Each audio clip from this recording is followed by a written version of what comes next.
Hey, Mike. Yeah, what's going on? Hey, have you ever heard of turbo debt? No, what is that? Something to get me into debt faster? No, turbo debt is not to get you in debt faster. It's to help you get out of debt. Do you have over $10,000 in credit card, personal loans, medical, or payday loans? Of course I have debt. That's the American way. Au contraire, mon frere. Turbo debt will give you the option to break the debt cycle and start putting money in your pocket. That's awesome. Over 70% of Americans die with credit card debt. Do not let this happen to you. Turbo debt will give you an option to break the debt cycle and start putting money in your pocket. That's awesome. If you have over $10,000 in credit card debt and personal loans, medical or payday loans, they can help. Go to turbodebt.com/TechTime. Again, that's turbodebt.com/TechTime, all capitalized, for a free consultation today. TurboDebt is a proud sponsor of this week's episode of TechTime Radio. Broadcasting across the nation from the East Coast to the West, keeping you up to date on technology while enjoying a little whiskey on the side, with leading-edge topics, along with special guests, to navigate technology in a segmented, stylized radio program. The information that will make you go, Pull up a seat, raise a glass with our hosts as we spend the next hour talking about technology for the common person. Welcome to TechTime Radio with Nathan Mumm. Well, welcome to Tech Time with Nathan Mumm, the show that makes you go, technology news of the week, the show for the everyday person talking about technology, broadcasting across the nation with insightful segments on subjects weeks ahead of the mainstream media. We welcome our radio audience of 35 million listeners to an hour of insightful technology news. Each week, our show covers the weekly top technology subjects without a political agenda. We verify the facts, and we do it with a sense of humor in less than 60 minutes. And of course, with a little whiskey on the side. We are live streaming during our show on 5 of the most popular platforms, including YouTube, Twitch.tv, Twitter, Facebook, and LinkedIn. We encourage you to visit us online at techtimeradio.com and become a Patreon supporter at patreon.com/TechTimeRadio. I'm Nathan Mumm, your host, a technologist with 30 years of technology expertise, working for Fortune 500 companies across the country. My co-host here, Mike Roday, is an award-winning author, originally from Arizona. Mike's a human behavior expert living in the Seattle area with a master's degree in forensic psychology. Mike is here to keep me from geeking out while providing insight into human behavior and how it interacts with technology. We are two friends from different backgrounds, but bring the best technology show possible every week for our family, friends, and fans to enjoy. Welcome, everyone. Let's start today's show. Now on today's show. All right, today on Tech Time with Nathan Mumm, the Reddit community goes dark to protest a new policy. But is that fair? And we may have different opinions on this, but we're going to be talking about all the news that's going on with Reddit. And then Meta shows staff plans for a text-based social network to compete with Twitter. And the U.S. intelligence confirms that it buys American data from companies like Meta and other companies. What? On a disclosed document, we're going to be talking about that. The American Society Community for Intelligence is buying our data. But they get upset when TikTok in China gets their data of us. Everybody already knows that. Well, okay. Well, we're going to be talking about that. And then, of course, we have Gwen. She's going to be joining the show with a new gadget to review. And then our Xbox annual summer showcase was announced Sunday, packed with gaming news regarding that console. But what excites your host? We're going to be talking about that. And finally, Spotify has been fined $5.4 million for violating GDPR data rules. You know what?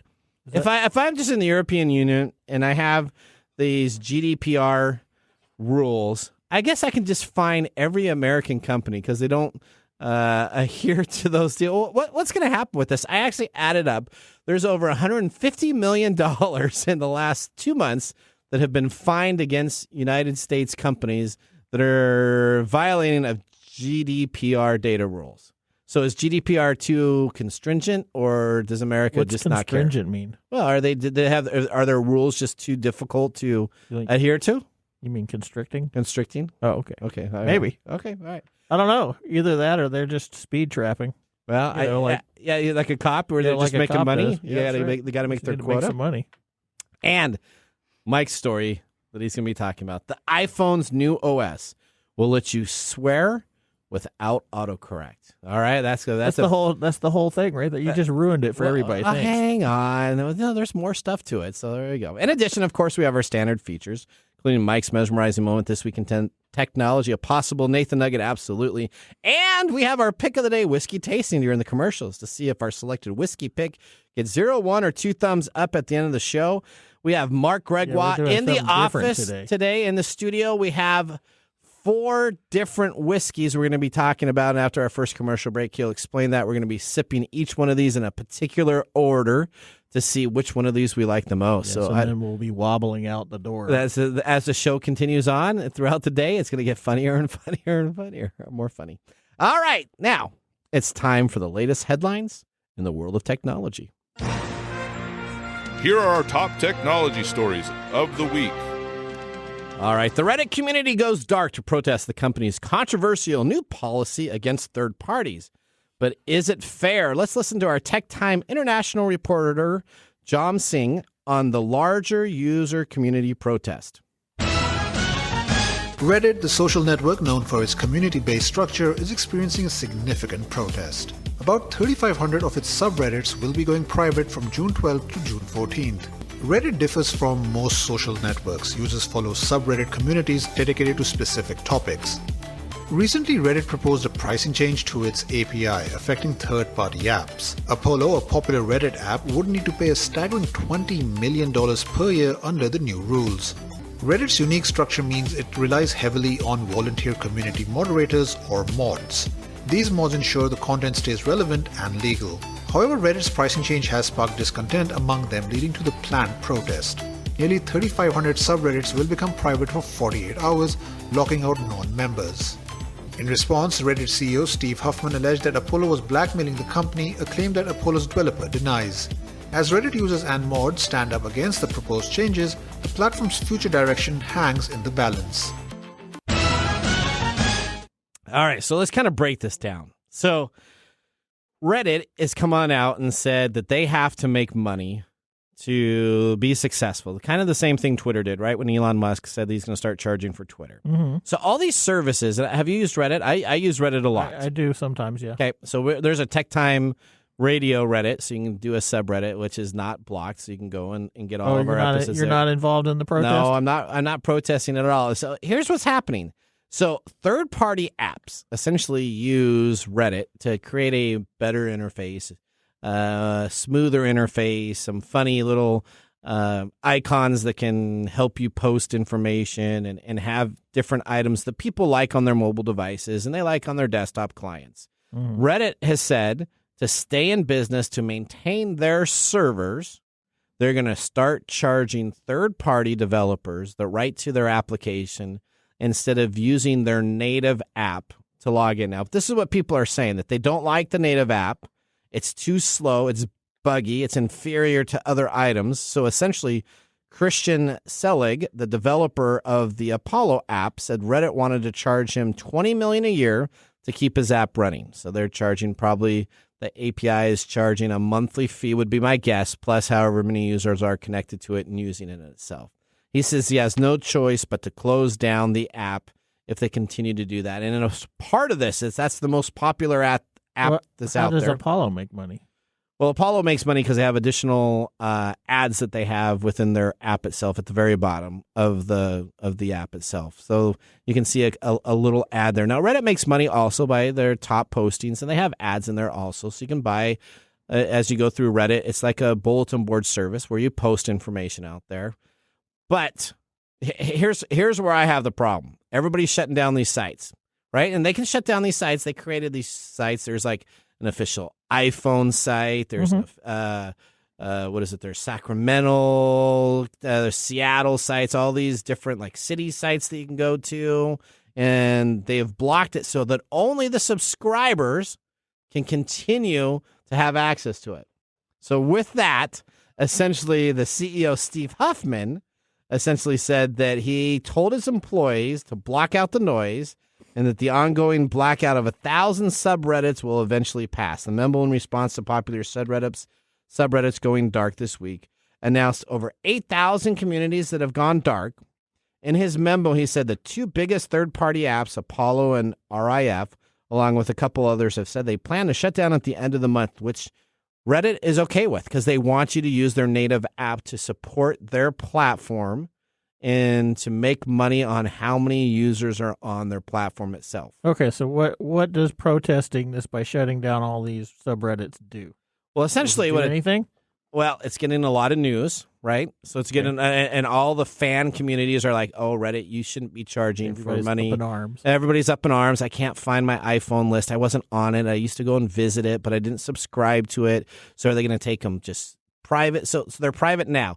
Now, Reddit owns the platform, so Reddit can just go on in there, honestly. This is what every platform is. And they can just say, screw you. We're going to change that from private to public, and we'll kick you out as the moderator and put somebody else in there. So, I mean, they could really say that to the moderators and say, your protest doesn't make any sense. But my biggest take on that is the CEO seems to be pretty fair.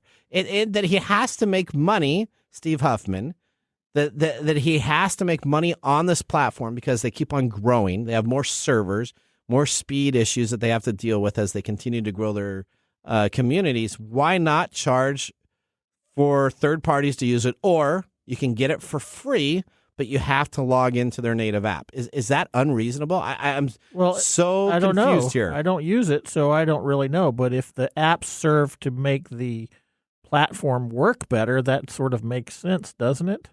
That if I'm being forced to use their native app, which is, if it is in truth, buggy and hard to use, then this is more of a leveraging somebody else's platforms in order to get more integration. But this is a free service, but this is a free service, and these apps are free also.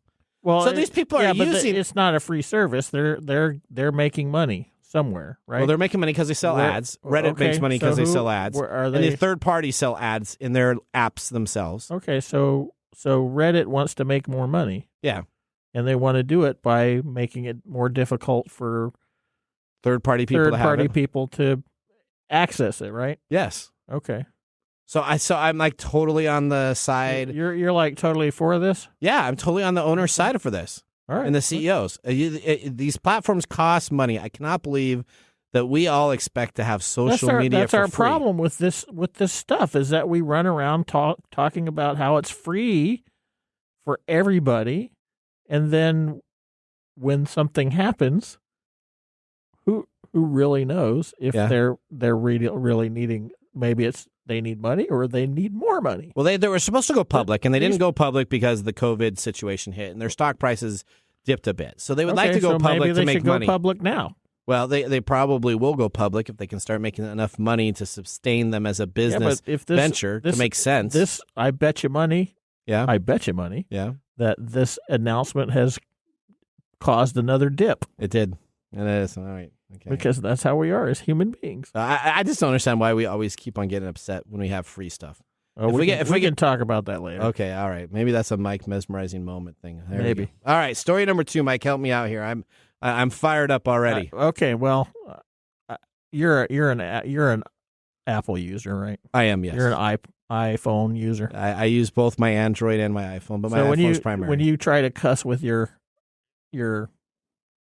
iPhone, what happens? It autocorrects. Yeah, it's the most annoying thing ever. That is one of the most. It's so annoying that some people just do it because it's funny. I got a lot of ships and a lot of ducks. Like, what the duck? Yeah, right. That's exactly what happens when you put in something else in there. It autocorrects to it. Automatically corrects. It does it. Yes. Yeah. So Apple has decided that we're going to let people be adults, I guess. Okay.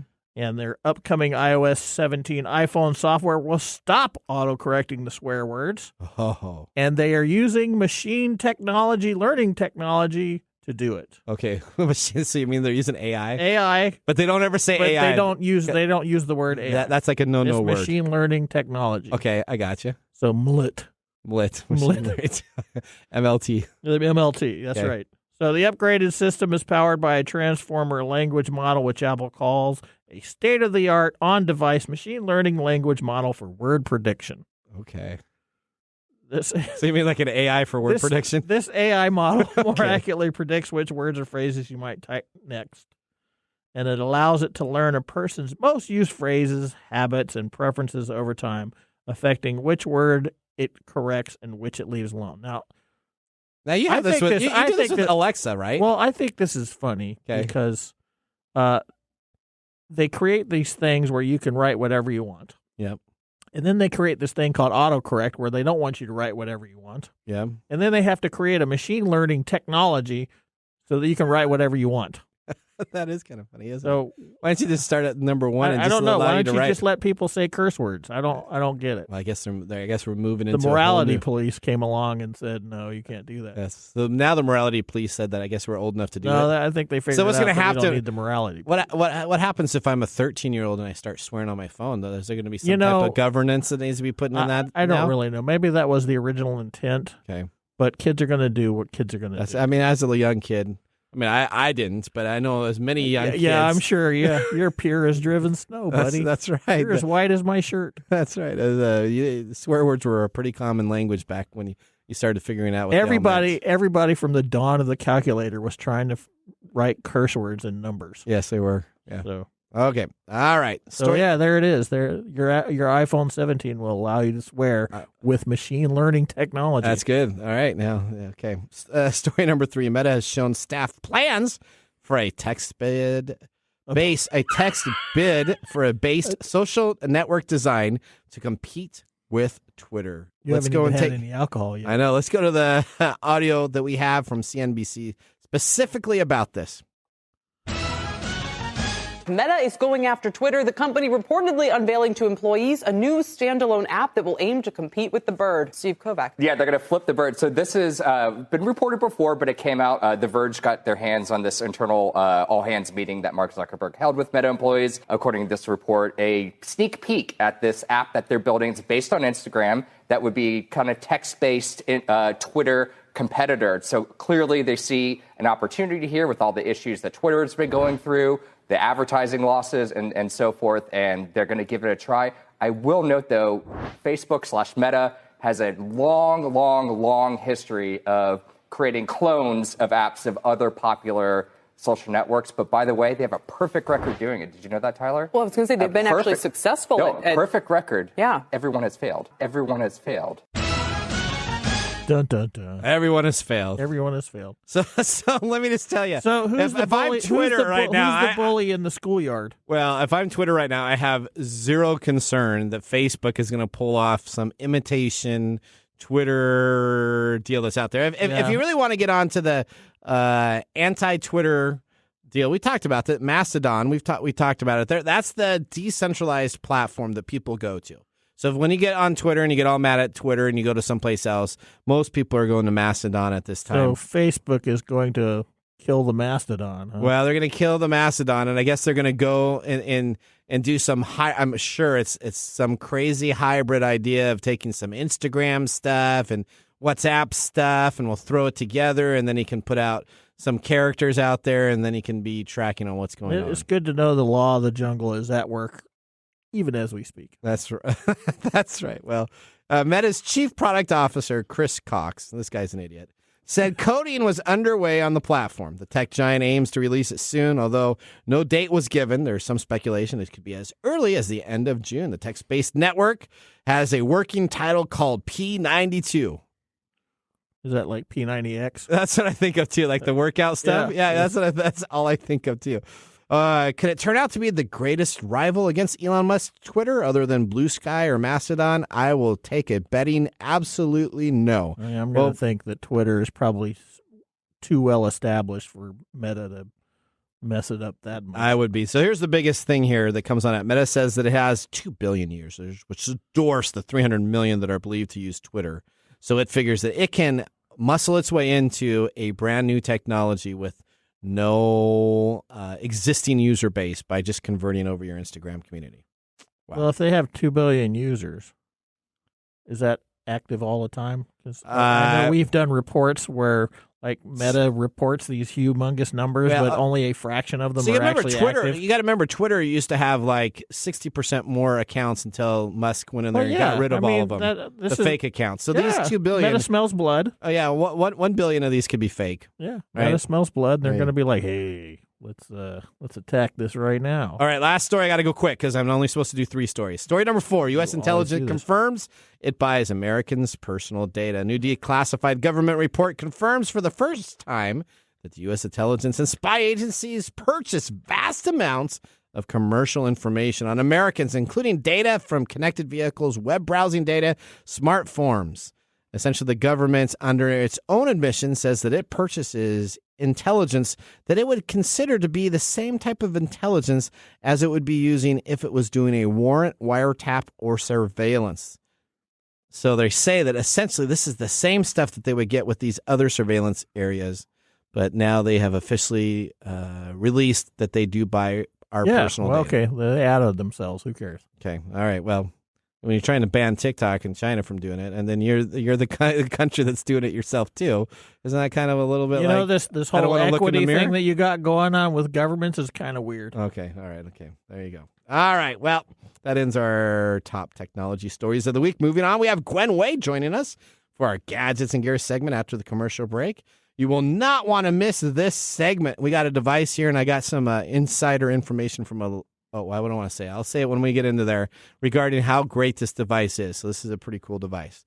Right now, though, we're going to go to a commercial break so we can taste some of our whiskeys. We'll see you after this. Yeah, we need it. Hello, listeners. We're excited here at TechTime Radio. Aren't we, Mike? Oh, no. We have an announcement to make starting in June. We're really excited to be a part of an internet radio station. That's right. Coming up in June, you will still be able to listen to us live here at Kixie 880 and KKNW and all of our affiliate stations. But you'll be able to listen to us at 8 a.m. Monday, Tuesday, Wednesday, Thursday, and Friday now. We look forward to this new opportunity to provide you TechTime Radio every weekday. And again, you can always catch us online at techtimeradio.com.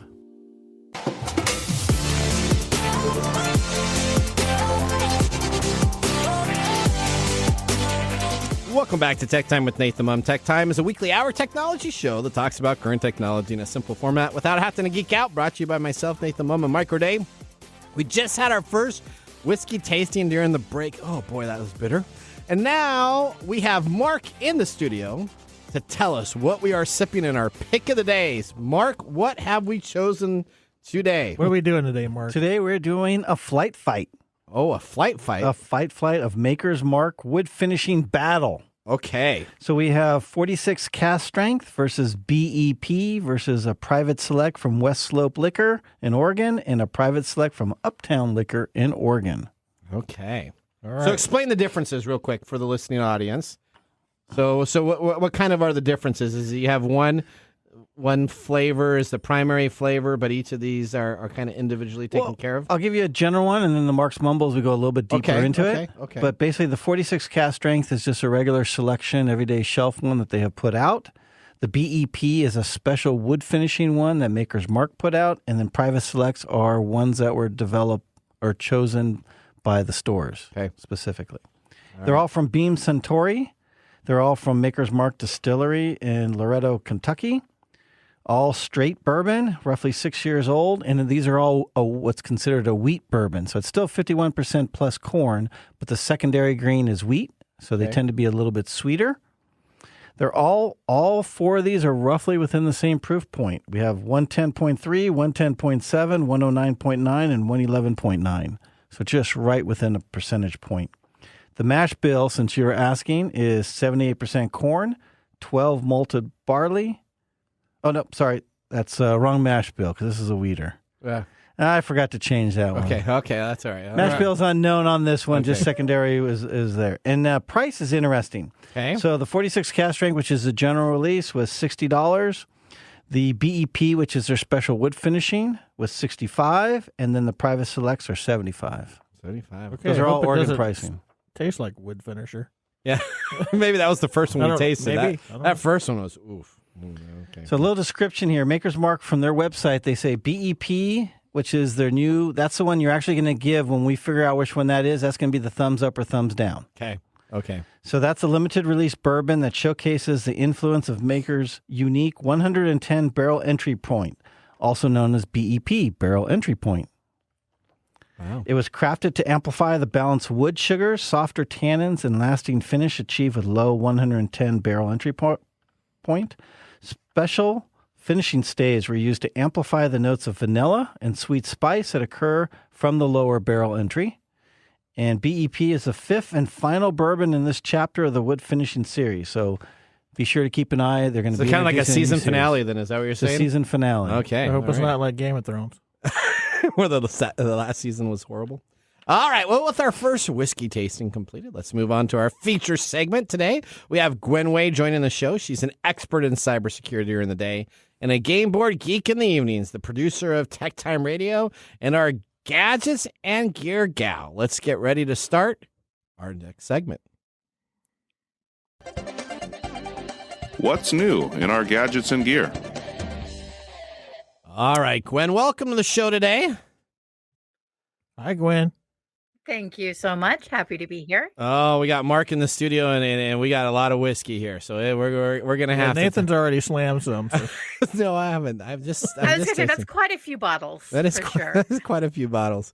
But you should see my poor whiskey chambers at home. It's now that we've done the show for, we're going on 3+ years, and every week we have whiskey. We're at our 3rd year anniversary. Yes, right. Like any second now. Any second now. Yep. Like, it just happened just now. Yep, just now. Okay, there you go. All right. Well, Gwen. Happy anniversary. Thank you. How have you been? First off, how are things going? I know you got a new house. You got moving as a priority, I'm sure. Oh, definitely. This will be the last time you see this particular background. Okay. I have a new office and bigger bandwidth and all kinds of cool stuff. that'd be great. So I'm excited. All right. Now, before we start our gadgets and gear, what cybersecurity issues have you been working on lately at your 9-to-5 job? What have you been working on? Well, I'll tell you, the biggest vulnerability that's happening right now is actually the Move It vulnerability. Okay. It's a product from Progress Software called Move It Transfer, and their database is actually vulnerable to what is called a SQL injection attack. Okay. Which means basically somebody can come along without credentials, log into your database, make changes. We got to move it. Yep. Exactly. This has been going on for about 2 weeks now. It was first announced May 31st. And to be honest with you, at this point, the Department of Homeland Security is actually reaching out to hospitals and manufacturers and getting them to check for this because it's that big a concern. Oh, wow. There you go. You got to be careful. The government's needing the help from the private sector, just like it buys our data from the private sector. Oh, hush. All right, here we go. Okay, now let's go on and talk about one of our gadgets. Gwen, what do you have on the docket today for us? Well, as you said, my husband and I just bought a house. And one of the things that we are big into is the idea of a smart house. We like the idea of walking into the house and saying, hey, home, turn on my lights, and just having lights turn on everywhere. Perfect. That can get extremely expensive and can actually block usage of outlets for anything other than the smart home devices. So, to the rescue is a Kickstarter called Invis Outlet. I don't know how it's actually supposed to be pronounced. It never rolls off the tongue. Okay. It's spelled INVIS OUTLET. And basically what it is the ability to replace a normal outlet with a smart outlet. So anything that you plug in, you'll be able to control. It also does some cool things like check the air quality, look for any CO2 or any other, or CO, carbon monoxide, or any other concerning particulates in the air. You can use it for motion detection to make sure that your house is safe, and even as a nightlight if you want to. So it's interesting. So there's a lot of these devices that are different than this device. So I want to go into a little bit. I had an expert that is an electrician, and I talk about this. And so he was very excited about this device itself because there's a lot of devices right now that you can buy that are wall-mounted, wall plates that essentially you put on your existing electrical outlets, and it puts these little copper or these metal inductors that are on the existing outlet itself, and it conducts certain information from it, including additional dimmer, some lights that are a part of it. But this unit is a lot different than that. Explain what makes this unit a little bit different. Some people are actually a little negative about this Kickstarter and have withdrawn their pledges. But explain what's different on this device itself, Gwen. Well, there's a couple of things. The big thing that has been one of the major causes for people removing their pledges is that you actually replace your outlet entirely. So instead of just pushing a plate on top of your outlet, you're actually taking it out and wiring this new outlet in. That means it's directly connected to your house power without having to actually pull it from the outlet So itself. you should probably have an electrician install it for you. That would be good. That'd be good. Yeah, it'd be good to have an electrician to install it. And you can get them as little as $97 an hour, depending on you all the way up to as little as $97 an hour, as little as or as low as $97 an hour, and as high as probably about $300 an hour to do this. So there's a little bit of work. But why is it that you have to replace this unit? It's because some key elements. What are those key elements again, Gwen? It does air quality monitoring. It's got a present detection. It can control lights. You can get intruder alerts from it. It's a night light. It also works with your Wi-Fi. It's great. There's no hub. There's no battery. You just plug it in, set it up, and go. So that's right. So this base unit is replacing your electrical outlet with a computer smart device that runs electricity into it. And then it uses the plate on it to do the additional functions like the illumination at night with the night light, with the CO2 censoring, with the ability to have a camera. When all that stuff fails? Well, what do you mean? Okay. Well, what happens when it fails? It's possible. What do you mean? Electricity goes out? Yeah. Well, no, not the electricity, but all the components inside this piece of equipment that you have wired to your house. Well, then the processor itself is actually in the cover plate. Okay. And I believe what the plan is to make additional cover plates available in the future. There we go. So if something does break, you just take that plate off, put the new one on, and you're good to go again. Now, it is a Kickstarter, which means that they're trying to start this idea. So it doesn't mean you always get the same thing of what the final product will be in 2 or 3 years from now. But this is their incubation bowl of ideas for what they have available in those items themselves. Now, where is this based out of? I mean, is this a Chinese company? Is it a local company? It's actually out of San Jose, California. Okay, perfect. So locally. Right down the road from us. Okay. And how's it doing for backers, days to go? How's that going? We've got about 9 days left. You've got until June 22nd to make your support known. The goal was for 10,000 and they're already over 140,000. Okay. So obviously it's going to fund. And right now it's sitting at about 750 backers. Okay, perfect. 750 backers. I think, yeah. So I said that I think this is a great idea. I love these little devices. What could happen, though, is if I want to break into the house. I mean, it's so simple to break into houses nowadays with these smart stuff. All you got to do is cut the electrical.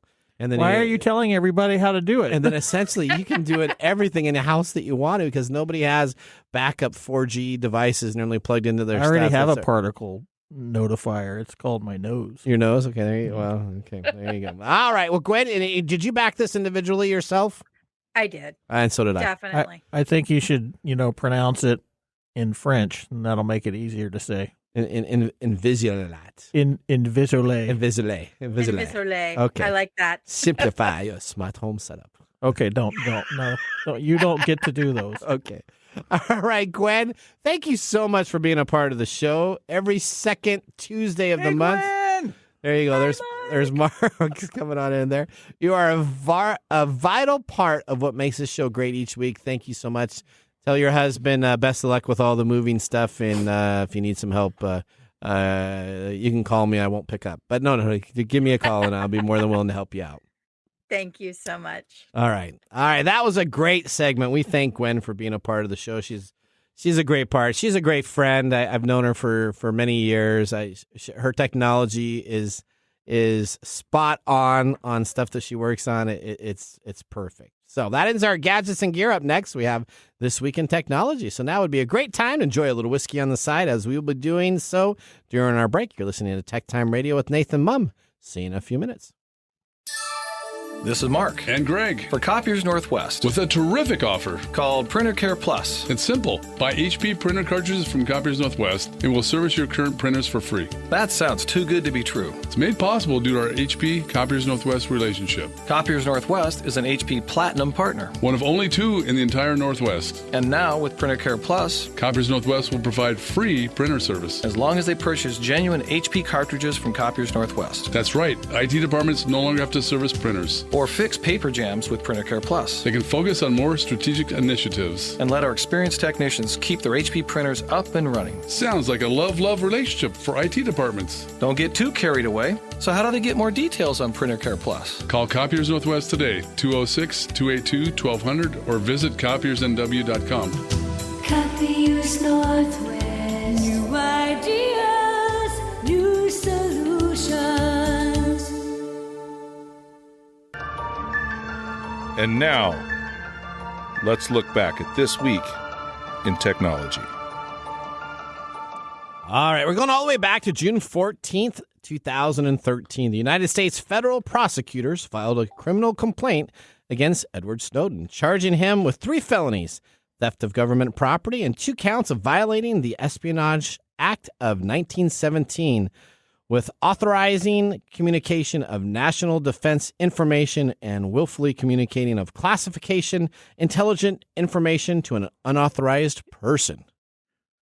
Woof. All right. Wow, I think you might need to take another drink. That's right. That was classified information. Classified information. After attending a 2006 job fair focused on intelligence agencies, Snowden accepted an offer for the position at the CIA. The agency assigned him to the Global Communications Division at CIA headquarters in Langley, Virginia. In 2009 now, Snowden begins to start working as a contractor for Dell, in which he manages computer systems for multiple government agencies. Assigned to an NSA facility near Tokyo, Snowden instructed top officials and military officers on how to defend their networks from Chinese hackers.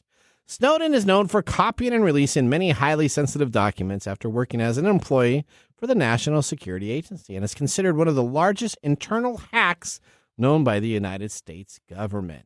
So he's kind of our first internal hacker / release of information of what these individuals were doing. Big deal when this happened. Techno-spy, would that cover it? Yeah, it's kind of an internal techno-spy. He didn't hack into it, but he just collected data, and then he decided to release it to the public. All right, well, that was This Week in Technology. If you ever wanted to watch some Tech Time history with over 2 years of video, podcast, and blog information, you can visit us at techtimeradio.com to watch our older shows, or join us at the Tech Timers Facebook group to talk with us live. You can talk with Gwen and I all the time. We're going to take a commercial break. When we return, we have Marc's Mumble Whiskey Review and our Technology Fail of the Week. See you after the break. Hello, my name is Arthur, and my life's work is connecting people with coffee. Story Coffee is a small batch specialty coffee company that uses technology to connect people to each product resource, which allows farmers to unlock their economic freedom. Try our Medium Roast Founder Series coffee, which is an exotic bourbon variety that is smooth, fresh, and elegant at storycoffee.com. That's STORI coffee.com. Today you can get your first bag free when you subscribe at storycoffee.com with code TechTime. That's STORI coffee.com. The segment we've been waiting all week for. Marc's Whiskey Mumble.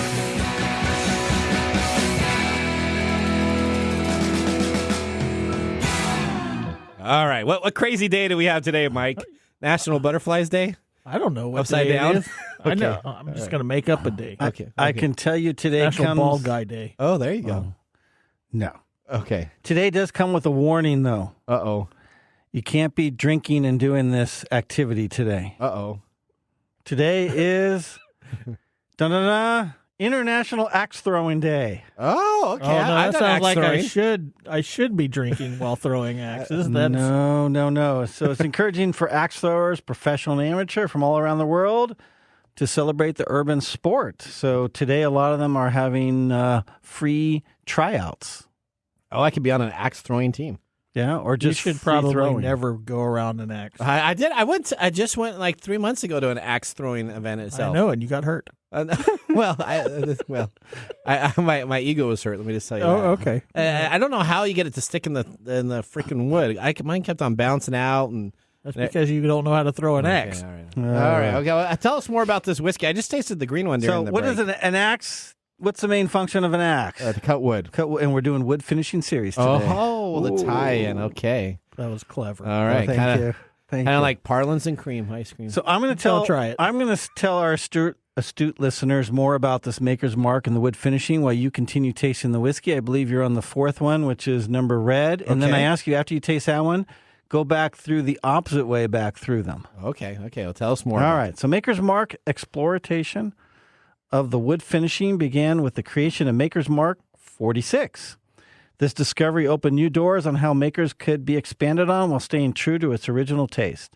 Since then, over a decade, they have innovated and experimented in the wood science with Maker's Mark private selection and limited releases of the wood finishing series, and that is what we are doing the flight fight on today.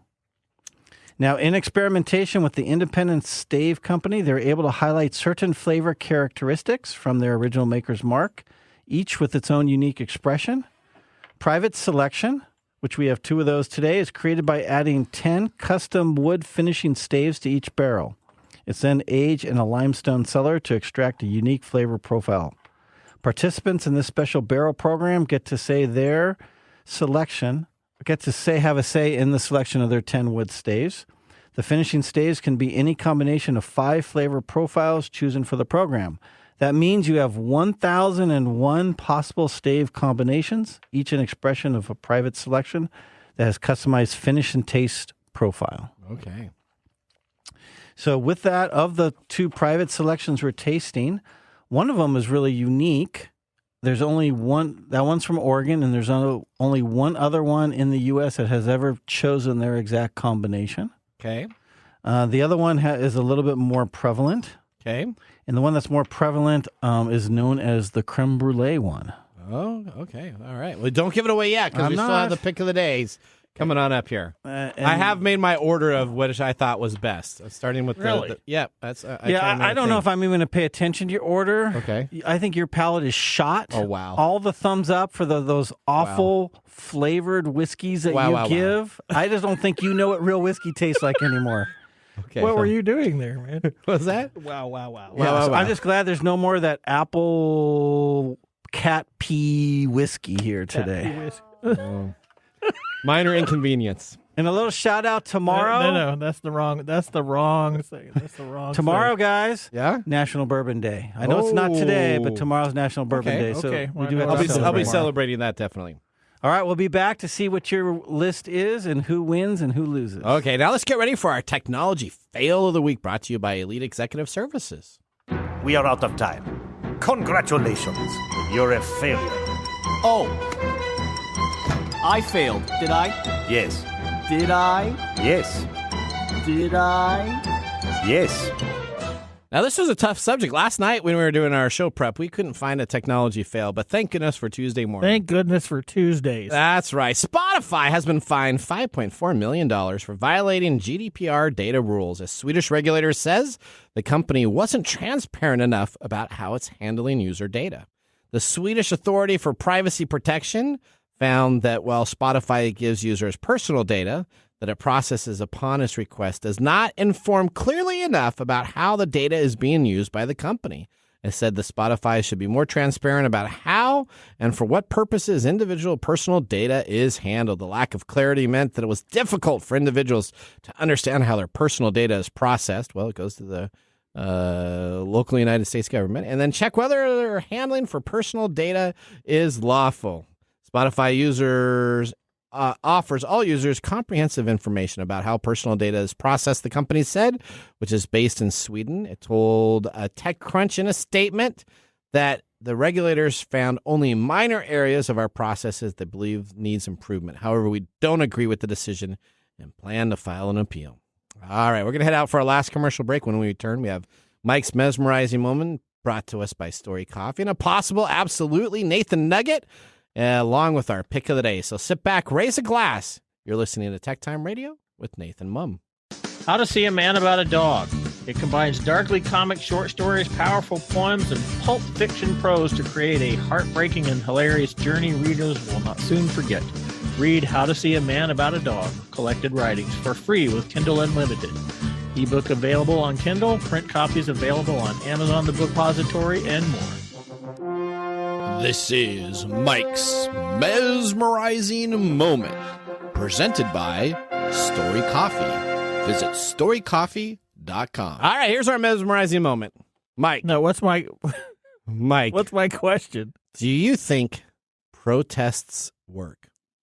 Really? Because we talked about the protest of shutting down all these subreddit sites for Reddit, right?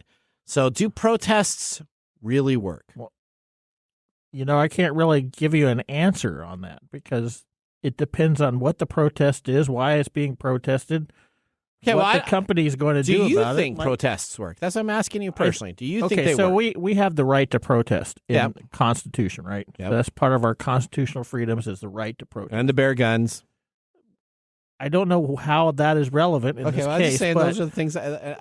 We have the right to protest. Yes. Is it effective? Sometimes. Okay. Is it not effective? Sometimes. Because the fact of the matter is I don't care how much you protest something. If I've made up my mind something and you're protesting about it, I get to decide whether or not your influence on me via your protest is going to make me change my mind. Do you ever think protests make people change their mind? It can. I mean, the reason behind the Reddit protest is they are essentially trying to keep money from flowing into Reddit. Is that right? Essentially they're going to try to kill their own system. Okay. Because if Reddit can't financially be solvent, then they're going to have to dissolve. Yeah, so they're doing this protest. They're protesting by shutting down, by showing that they have power, which is where power comes from. Power comes from the people. Okay. And they are saying, we don't like this. Now, the reason is probably based more on why they don't like it, and that's they don't want that change to happen. They want to protect the way things are. We as people like to do that. But whether or not it works is not up to them or it's up to Reddit.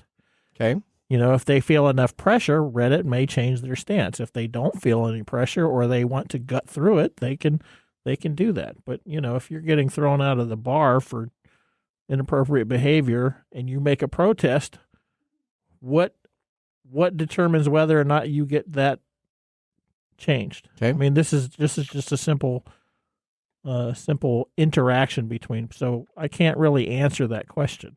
Okay. Can't really answer the question of whether or not protests work. I know that sometimes I think we over protest things, and we often in American culture we often protest things weirdly and in dangerous ways. But whether it works or not is up to the conflux of everything that is going into those protests. Okay. I'm not saying that I don't think protests personally are I don't know why you even asked that question. Well, I just want to make sure that no one thinks that I don't think that we should have protests. I absolutely think you should. I just don't think this Reddit protest. I'm against. But you protest all the time. I do. Yeah. Does it work for you? No. Okay. All right. Okay. So there's your answer. There you go. There you go. That's what happens when you've been married 30 years. All right, moving on. We got You're gonna get busted. Nathan You are Nugget. in trouble, man. This is your Nugget of the Week. All right. So, okay. This happened Sunday. I was so excited. I texted you on Sunday. Yes, you did. And I don't normally text you a lot on the weekends. I normally text you, hey, do you want to do this? You text me Friday nights. Friday nights normally. Because hey, are you you want to play games play with you? some Sea of Thieves. Yep. And then I normally sometimes Saturdays. Some very little Saturdays. Sometimes Sunday afternoons. Sometimes Sunday afternoon. Yeah. Yep. And this information came out Sunday, and I was so excited. Well, essentially, Microsoft had their annual show, their Xbox annual summer show that was packed with Xbox gaming news. Microsoft just wrapped up the big showcase, and this was a big one. Not only did Microsoft share tons of information about how new titles are coming into the Xbox, but the company also showed a long look at Starfield, Bethesda's long-awaited sci-fi RPG. Now, you should take a look at this game, Starfield. There was about 45 minutes of gameplay. This reminds me of Fallout, and I'm a huge Fallout 4 fan. I played it for many, many, many hours. with a sci-fi twist where you can go and you can create homes on planets. You can go and do different Isn't this stuff. like No Man's Land? Yeah, it's kind of like No Man's Sky. Yeah, it's like the No Man's Sky, but Bethesda's version of it with a kind of a sci-fi deal. And you can do, if you just want to pilot a ship all day long, you can just pilot ships all day long and never go onto a planet, or you can do planet exploration too. So it's kind of got both of it. All right, now they also talked about the new game called Fable. Have you heard of Fable? Fable's a long time game. They have a new game they've been working on for like 6 years now, and they say that that's coming out. It also reviewed Microsoft Flight Simulator 2024, packed with the ability to fly hot air balloons and aerial firefighting. So you could be up there, firefighters. I really want to use a hot air balloon flight simulator. That's my dream in life. All right. The most significant announcement for yours truly. Yeah, here's the pitch. Was that my current favorite game? What is my current favorite game? Monkey Island. Well, no, that's my original favorite game. Your current favorite. My current favorite game. Sea of Thieves. Sea of Thieves.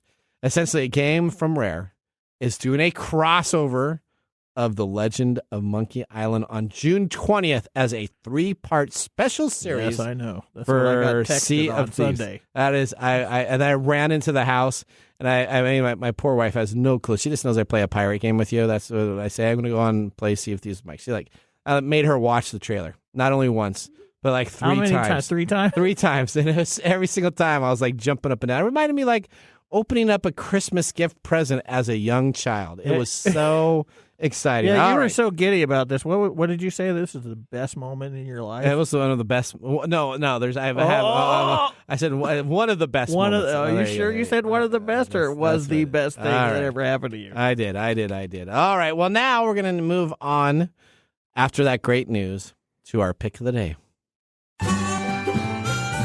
And now our pick of the day for our whiskey tastings. Let's see what bubbles to the top. I was excited to come back and talk to you about this, but not so much now. Why is that? Because he's geeking out about Monkey Island? Yeah, because you said Sunday, you text Mike. I got all excited. And I saw you Sunday in person. me at IKEA. We bumped into each other. It was a special moment, and all you're talking about is IKEA. At a high-end furniture store, we ran into each other, right? And our wives, and it was awesome. I guess it wasn't even memorable to you. Oh wow! not after the announcement of Sea of Thieves and Monkey Island. Drama factor just got really high in here. That's right. Okay. All right. Well, all right. Let's talk about our whiskey. Okay. Yeah. So first of all, I have the order that you guys liked them in. Okay. But where would you have put the dividing line between thumbs up and thumbs down? After number what for you? 2. I think there's 2 I give thumbs up and 2 I give thumbs down. Okay. Yeah, that's about how I would rate that. Same thing for you, Mike? Yeah, I think so. All right. So for me, all 4 were a thumbs up. Okay. I'm on my second bottle of everything. Okay. Now, it's very interesting. When you have them all next to each other, there's crossover flavors and tastes, and they affect each other. So it's always best to not just do that, but also drink the bottles individually and score them independently. Okay. But let's do, and I looked at yours, and your bottom ones, Mike's was red, and Nathan, that was your second to last. That was my number 1. That was your number 1, okay. Yeah, and then your bottom one was yellow, Nathan. That was my number 2. Yep. So I know that your palate is just whacked. Okay. So let's reveal them. All right, what do we got? And the correct We got a minute order. left, right? All right, a minute left. All Wow. right. Okay. Red. Yeah. My number 1 was 46 cast strength. Okay. Which was So that's interesting that's as the you have normal reviewed this one, correct, and you reviewed this one on the show before. Mike, you gave this a thumbs up. This Yes. was your last one on this flight fight. Okay. Yes. And Nathan gave it a thumbs down, and it was still a thumbs down. I'm this time. still thumbs down for me. Look at that. Well, you had my me palate compare, is consistent. Yeah. No. It's very not. distinct. Distinct is a good word for you. Now, that one stands out a lot because that's the one with the heaviest wood flavor to it. Okay. Yeah, see, as an independent, if I'm comparing it with all the other ones, then yeah. Correct. That makes sense. That makes sense. Right. Yellow was the brand new, the last of the wood finishing series, BEP. Okay. And that's the one you guys are giving thumbs up and thumbs down. And looks like Mike gave that a thumbs up. And Nathan, of course, gave it a thumbs down because he doesn't know good whiskey. All right. Green was Private Select, the West Slope Liquor. That's the one there's only 2 of those stays in the country. Yep. And then the last one That was my number 1. And blue was the last one, my last one. That one was still delicious. That's the creme brulee, very sugar sweet. Yeah, okay, I like that one. That's same here. We do have a little bit more of the same palette. All right. I don't know where you get your data from. Well, no, because you didn't you have blue up there? I had blue first and yellow second. I had blue second. So there you go. We're about the same. Okay. All right. Yeah, so blue was my last. So do I send you guys any whiskey anymore? I just don't know if it's worth it. Well, last time, send us a whiskey because when you don't like it, I know for sure it's a great bottle. I'll send you all the fake flavored stuff. That's right. That's Nathan. If you don't like it, Nathan will like it. Right. Don't forget National Bourbon Day tomorrow. All Celebrate. right. You know what? We want to thank all of our fans for listening. Remember, the science of tomorrow starts with the technology of today. See you next week. Bye-bye. Thanks for joining us on TechTime Radio. We hope that you had a chance to have that moment today in technology. The fun doesn't stop there. We recommend that you go to techtimeradio.com and join our fan list for the most important aspect of staying connected and winning some really great monthly prizes. We also have a few other ways to stay connected, including subscribing to our podcast on any podcast service, from Apple to Google and everything in between. We're also on YouTube, so check us out on youtube.com/techtimeradio, all one word. We hope you enjoyed the show as much as we did making it for you. From all of us at TechTime Radio, remember, Mumm's the word. Have a safe and fantastic week.